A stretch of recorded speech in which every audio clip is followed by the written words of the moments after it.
My name is Jonathan Haidt. I'm a social psychologist and a professor at New York University Stern School of Business. The mythologist Joseph Campbell once said, "Figure out what mythological character you are." And for me, I would be the explorer, not the king. I don't want power. I want to just go everywhere, see everything, learn everything.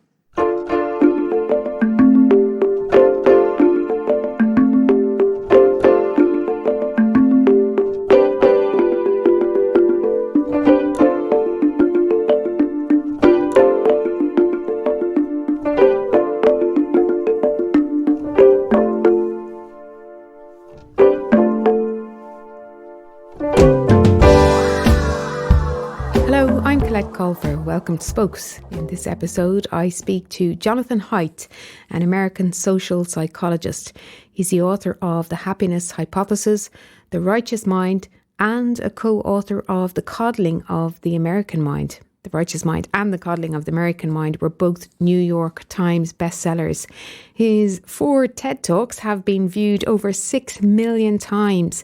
He uses his research to help people understand and respect the moral motives of those with whom they disagree. He is a co-founder of the American-based international organisation, the Heterodox Academy. In this conversation, we talk about the search for the truth, groupthink, humility, openness, religion, orthodoxy, and more. I begin by asking him, what is the Heterodox Academy? The Heterodox Academy began as a couple of professors who each had written papers about the decline or loss of viewpoint diversity in their fields. So I had given a talk in 2011 looking at the decline of political diversity in social psychology. I was always on the left. Most professors and artists are on the left. Most business people who are attracted to the military are on the right. There are personality reasons why occupations lean left or right. That's not a problem. But in the academy, in intellectual work, you have to have the certainty that your ideas will be critiqued. So you need people to come with different prior commitments. And so I began noticing a weakening of that process in my field in social psychology. And I gave a talk in 2011, and a few other psychologists came to me afterwards and said, "Yeah, we agree." We wrote it up as a paper. It came out in 2015, called something like "How Political Diversity Will Improve Social Psychological Science." As it was coming out, a professor named Nick Rosenkrantz had written a similar paper about law, where almost all the faculty are on the left. And a graduate student in sociology, Chris Martin, had written a similar paper in sociology about the same issue there. And so the three of us talked, and we said, "Hey, we should get together. We should keep attention on this issue." And it was not a political project. I'm sort of center left. Nick is on the right, and Chris Martin is sort of center left, I think. It was about the quality of science, quality of research. And you talked there about viewpoint diversity, but I'm going to be a little bit provocative here in that I just want to ask, is there not a right way to think? Is there not a right way to think about life and to have views on certain things? Oh, I see. Well, I suppose one could say there is a right way to think at a kind of a meta level, which is, I might be able to say that the right way to think is to recognize these severe limits on our ability to find the truth and these severe biases that lead us to confirm what we already believe. And so a right way to think is to be intellectually humble and to ask other people to help you get smarter by critiquing your ideas. So yes, I am willing to say that there is a right way to think at a kind of a meta level. But as for a right way to think about substantive issues in our world, yeah, on some things are decided, but you really can't know that. Even if everyone says it's decided, well, it turns out a lot of things get reopened. It's just very hard to know the truth. And we need a good process. We need friends. We need good faith critics to really be sure that we've got the best arguments and evidence. So you're saying then that viewpoint diversity is something that helps us to get closer to the truth, or to look at multiple ways of looking at different topics, I suppose. Exactly. It's not a good in and of itself. It's not as though my goal is, oh, let's just have lots of viewpoint diversity everywhere and then we'll be done. Um, my goal, or our goal at Heterodox Academy, is very focused on the academy, on universities. So I'm not saying that every group of people needs viewpoint diversity. If your goal is cohesion, if you're a unit, a unit of Marines storming a beach, you don't necessarily you may not value, it may not be useful to have political or intellectual diversity. You'd want diversity of skills, certainly. But there are certain parts of our society whose telos or purpose or goal is to find truth. So a jury, for example, we wouldn't want everyone on the jury to be the same gender or same race. We want diversity of perspectives, which gets you closer to the truth in a difficult matter of fact. If you're in the United States, it's called the Defense Intelligence Agency. There's like a sort of CIA for the military. Or if you're the CIA or the FBI, you darn well better have viewpoint diversity, otherwise you're going to suffer from groupthink. And our general point is that universities, even more so than elementary schools or high schools, universities have a research function and a teaching function. And especially in the research function, it is vital that we not have orthodoxy or groupthink. And that's the key to understanding our name. It was Nick Rosencrantz picked it. It's a Greek word, heterodox. It's the opposite of orthodox. And so the best way to understand it is, to have orthodoxy on a point, be it about immigration or democracy or civil rights or anything. To have orthodoxy means nobody can question things, and people are afraid to question things. Now, I'm sorry, just to be clear, obviously some things are totally decided like that. People should have civil rights, of course. That's not up for debate. But in any substantive question of how do we apply it in this case or that, you do need a healthy discussion. You mentioned there the word or the phrase groupthink. Is there a danger in groupthink? Certainly there is. So the one way that I like to teach social psychology to my students is to say, okay, imagine that people are perfectly rational information processors. All we care about is the truth, and we weigh evidence evenly and all that. Okay, take that as your starting hypothesis. That is such a bad picture of human nature, and almost everything in this course is on how we're not that. We are extremely concerned with what people think of us. We use our reasoning frantically to justify what we've said. We're more afraid of being ostracized than we are of being wrong. So we use there's a wonderful paper and book by Mercier and Sperber. I think it's called The Argumentative Theory of Reasoning, which argues that our amazing reasoning abilities didn't evolve to find the truth. They evolved for me to influence you. We're really good at making arguments to influence the other people in our social group to get what we want, to guard our reputation. And once you realize that, you see that it's quite amazing that a group of humans can actually figure anything out that's complicated. Obviously, technical matters, how to start a fire, people figured that out long ago. But on complex social, moral, or political matters, it's amazing that we're actually as good as we are. And I think the reason the magic that happens in a university when it works well is that you put an idea out and you know that people will look for the evidence that you couldn't find. So since we all suffer from confirmation bias, the cure for confirmation bias is other people. We ask them to have different confirmation bias and to critique us. And then we all get smarter. So you said the Heterodox Academy was set up in 2015, I think. Yes. Is that right?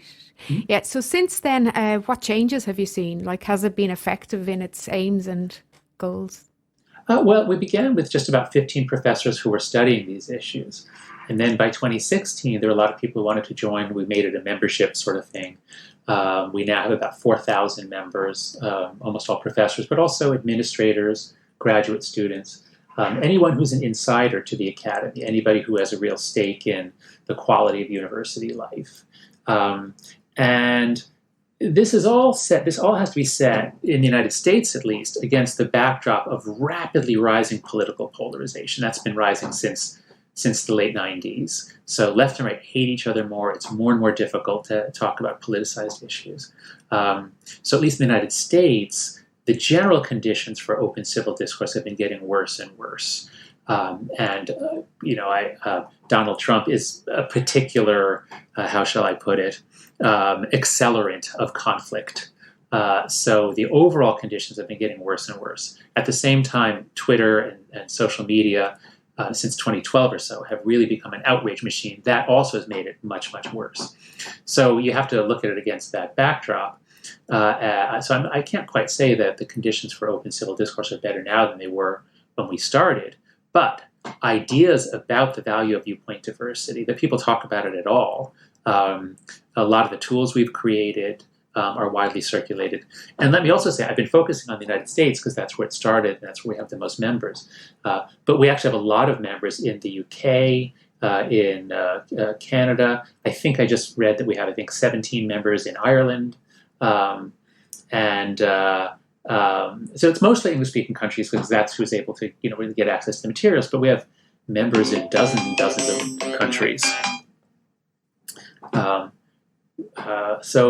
think we're making progress building up the ideas. These ideas are now widely talked about, not just in the universities, but journalists talk about the value of viewpoint diversity. There are a few professions that really get it. So journalism, law, and the academy. Those are three areas that are predicated on open debate and putting views in contest with each other. You mentioned there that you've got some members in Ireland. I think Ireland is, I suppose every country has its own unique story and history, but Ireland has rapidly changed from being viewed as probably one of the most conservative countries in Europe to now being one of the most liberal. What kind of things should we or could we be looking out for as that trajectory of change happens? In general, the thing to look out for is the feeling that some people feel they're walking on eggshells or they can't speak up. And so, of course, if you have a company of engineers that's almost all male and women feel that they'll be ridiculed if they speak up, well, that's terrible. And then their voices are silenced, they don't contribute. If you have, if it's a black-white issue or a Protestant Catholic issue, so you want to really know who feels that they can share their ideas and who doesn't. So we have a tool. If you go to Heterodox Academy, we have the Campus Expression Survey. It asks people based on race, gender, and politics, sort of left-right. It asks them how free they would feel to speak up on various issues, and if they're afraid to speak up, why. So I would say, I'm not saying that like Ireland needs to be tolerant of political diversity, but I would think in your universities and other places that are focused on truth, yes, I would urge them to survey students and look for, again, race, gender, and politics are sort of the big three. Maybe there's something else in Ireland. Because when voices are silenced of any kind, we all lose out. We lose a perspective that can challenge the dominant perspective. I looked actually at Ireland to try and kind of get a gauge of I asked my own students, I'm a lecturer myself, and I asked my own students in class, having come across the Heterodox Academy, did they feel that they could speak openly about certain issues? And we didn't fill out the survey, but generally the feeling was, no, there's some things there's no way they would feel comfortable speaking about in class. And what? Can you tell me what those issues were? What were those issues? Well, like the ones you mentioned, race and gender. I think gender is probably the top one. And I think gender in a few different areas of gender, like the different understandings of gender, sex and gender, I suppose, as well. Also abortion. We had a big abortion referendum in Ireland a few years ago, and abortion is now legal, but people who didn't support the change felt they couldn't speak about it. So, and I actually read an article, one of the main universities in Ireland, University College Dublin, and there was the people there felt that it was very left-leaning and the people who were conservative didn't feel that they could express their opinions. I also, just your opinion on this, I've seen the word right-wing being used a lot as an insult. Mm-hmm. Is that something that happens? Is that a kind of an indication that we're lacking viewpoint diversity, do you think? Well, in a culture war, at least I don't know what you have in Ireland, but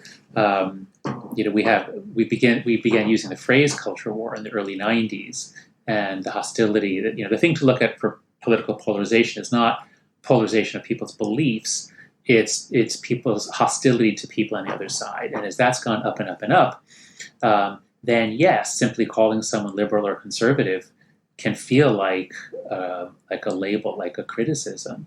And so calling them, right-wing or reactionary, would certainly be more likely to be intended or perceived as an insult. Just as if you were in a right-leaning group, people would describe you as, radical or radical left or Marxist. So yeah, each group has derogatory terms for the other side. So the idea of right-wing people being bad, to be honest, the first time I came across the idea about left and right and moral preferences was, and challenging that idea was in an interview that you did with Jordan Peterson, where you talked about openness and about disease and our attitudes towards that. So, is there another way to think of it, of this division between left and right or liberal conservative? Yeah, gosh, I should get you. There's all kinds of great quotes. So John Stuart Mill is the greatest liberal of all time, and by liberal I don't mean left. I mean, as we use the word incorrectly in America, by liberal I mean exponent of the liberal society, one that accords maximum freedom to people to make lives that of their choosing. Let me just see if I can find some quotes here, because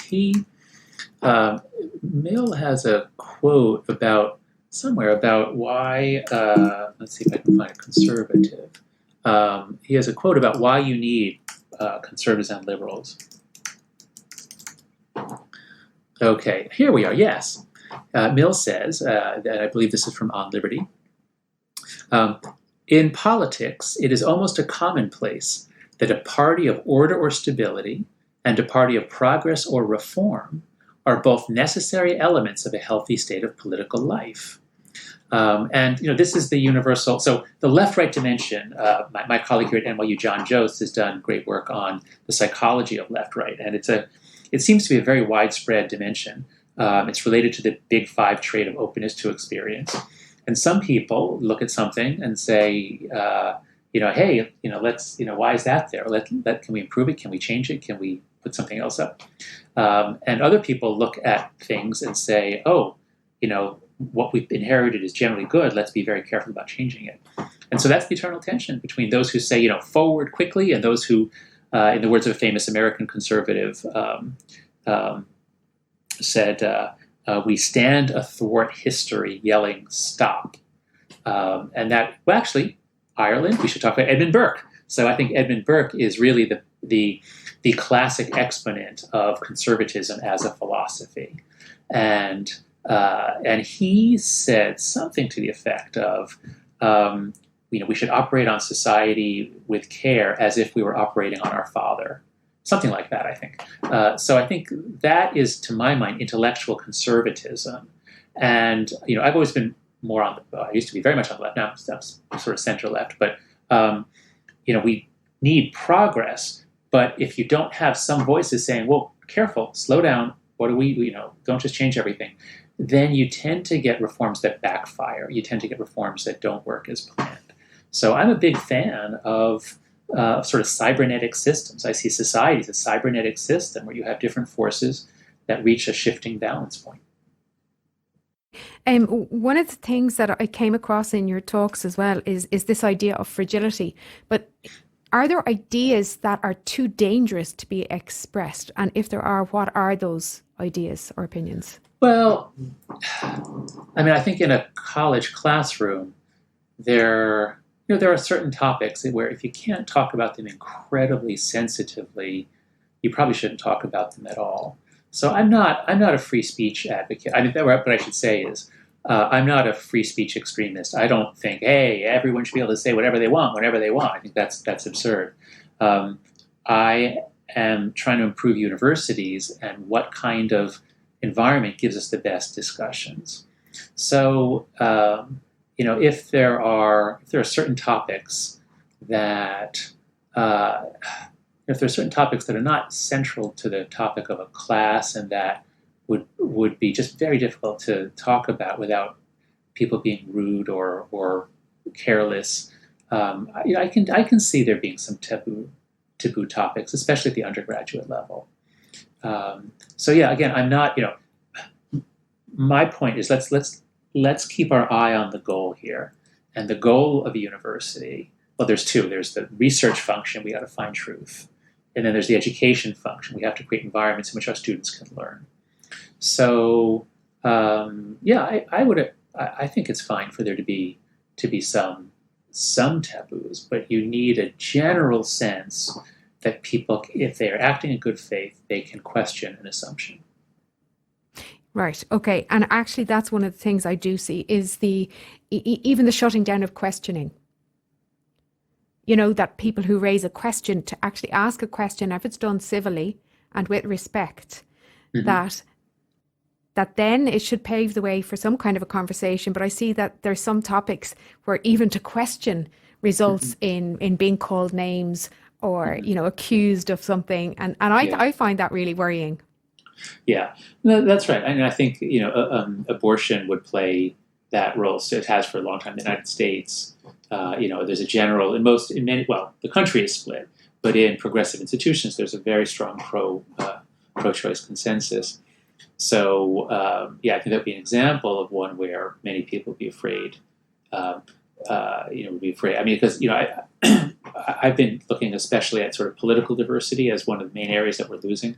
But I often hear from Christian students, even Christian students on the left, who say that the problem for them, they can't reveal that they're religious, that they feel they would face some sanction or some doubt if they revealed that they were religious Christians. So, there's a whole variety of aspects of identity where people can feel that they can't admit who they are.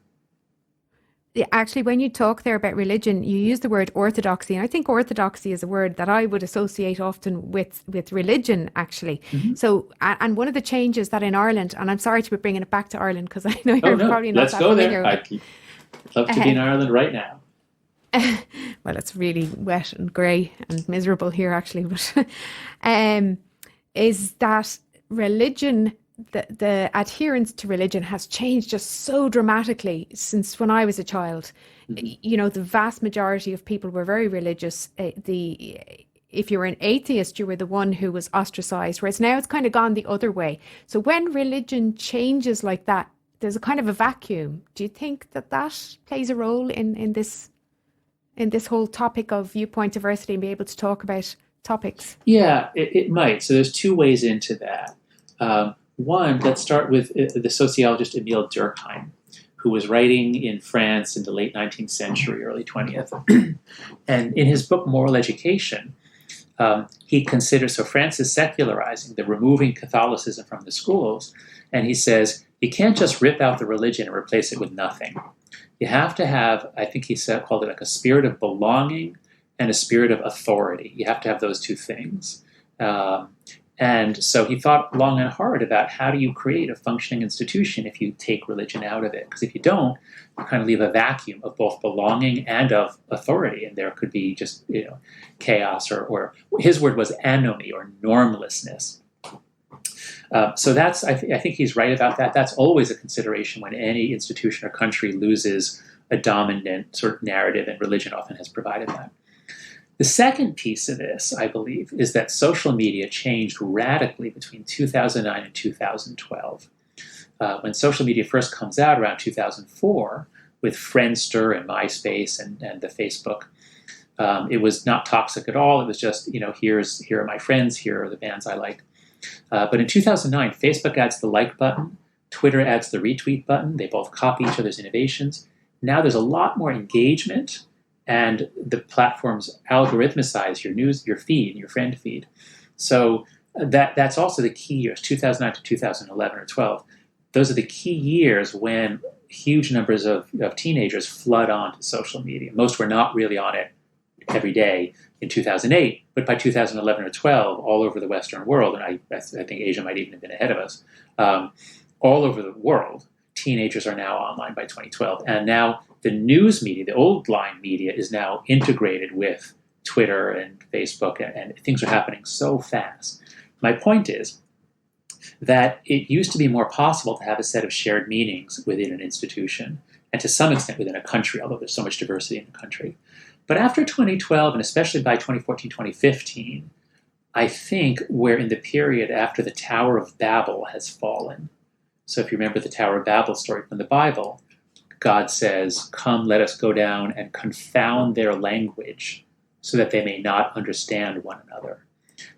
So I think, I don't want to glorify the old days before 2009, but the speed at which ideas and memes and information and readings change is just completely head-spinning now. And so, yes, I think there is what Durkheim called anomy or normlessness, and that leads to a lot of confusion, a lot of need to belong, a lot, and it also pulls out, in the younger generation especially that grew up on it, a need to continually broadcast. They have to be they think so much about, well, should I like this post or not? What'll happen to me if I like it, but what'll happen if I don't like it? So it does make it harder to have a conversation when people are thinking so much, not about you that they're talking to, but about all the social media world that they're immersed in. Yeah, the idea of the right way to think. I think in terms of gender, what I see on both sides, we say of the gender, we have Gender Recognition Act, so we have self-identification in Ireland, and I see there's a heated debate about that, but in some ways there's only one view that's a public view, and I think when I look at it and I'm trying to see, right, both sides of the debate think they are right. Yeah, that's usually the case. Yeah, so that ties in, you're a moral psychologist. So how do we, if we're on one side of that debate and we have an opinion and we think our opinion is the right opinion, how can we come at it then? Well, so you always have to focus on the institution. What institution are you talking about? So if you're talking about it in the public square or online, then the best way to win would be to shame your adversary, shame anyone who disagrees, get them fired or punished. That would be a very effective way to win. But if you're in a university or a school of any sort, if your goal is to learn from each other, if your goal is to create an inclusive environment, then you wouldn't want to do that, or you'd want to encourage norms of civil discourse. I think that's been increasingly hard to do as social media takes up just more and more of the brain space of people. One concern that I have about the last decade is that we have lots of different institutions in civil society, and each one should have norms of its own.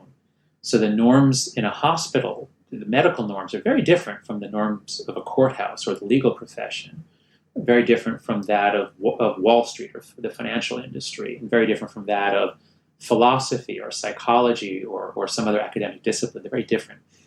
But in the last 10 years, I think walls between fields have come down so that it's sort of the same everywhere. And this is the norms of more of social media. And this can bring us to a call-out culture where people are not trying to understand each other. Some people are looking for ideas that they can shame or tag as being bad, and then they get the credit for that. Linking in that, the idea of different institutions having different norms, and the focus really for the Heterodox Academy is on the academy and on colleges and universities. Yeah.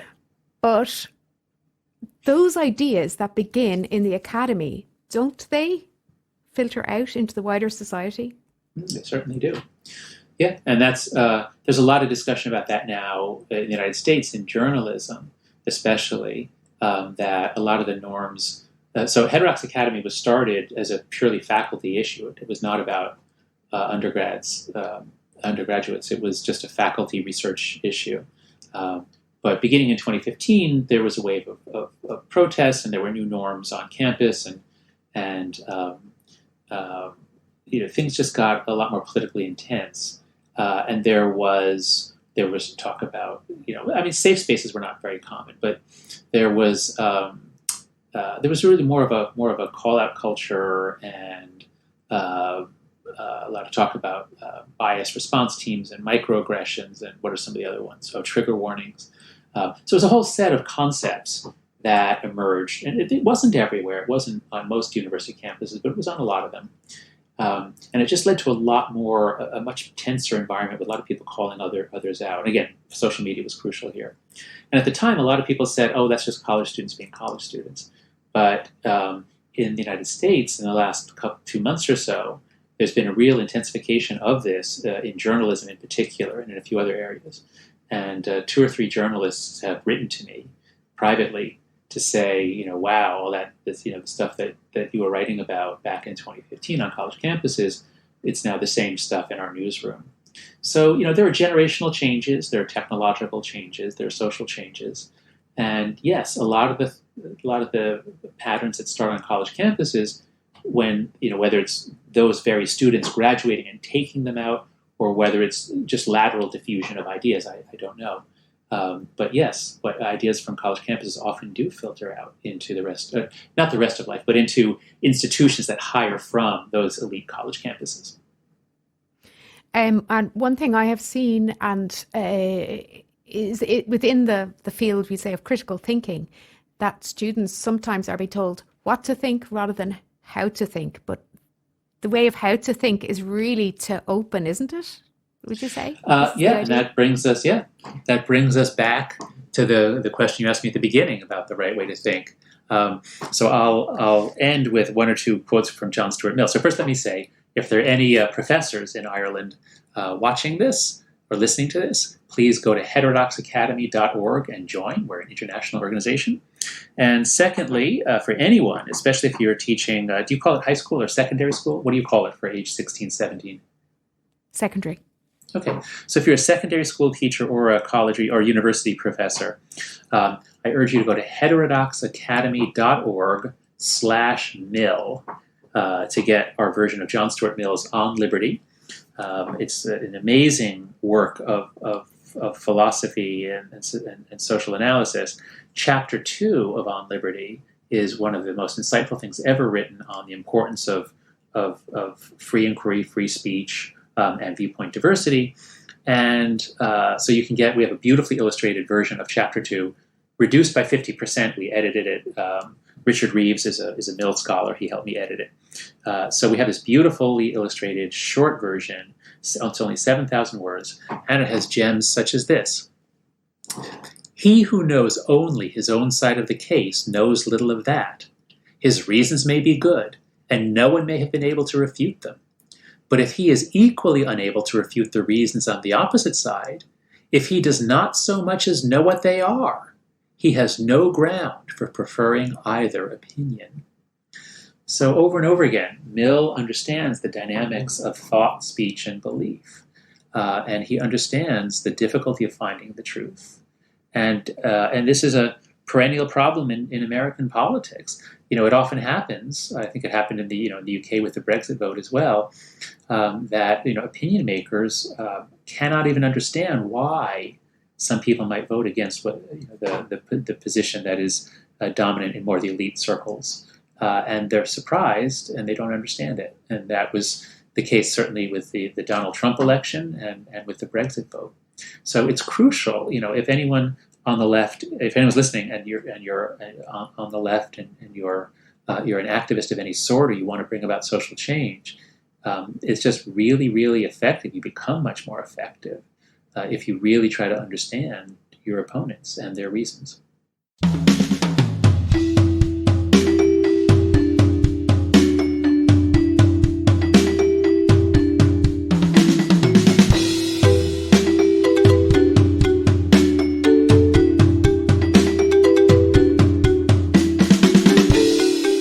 That's it for this episode of Spokes. Thanks for listening. We'd like to thank the Heterodox Academy, especially Corey Clark, Deb Mashek, and of course the incredible Jonathan Haidt. Spokes is produced by Colette Colfer and Terry Hackett.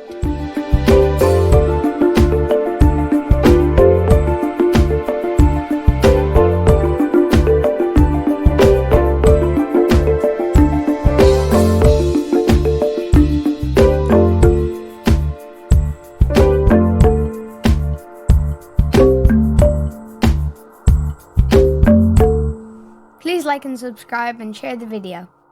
There is no video. Podcast.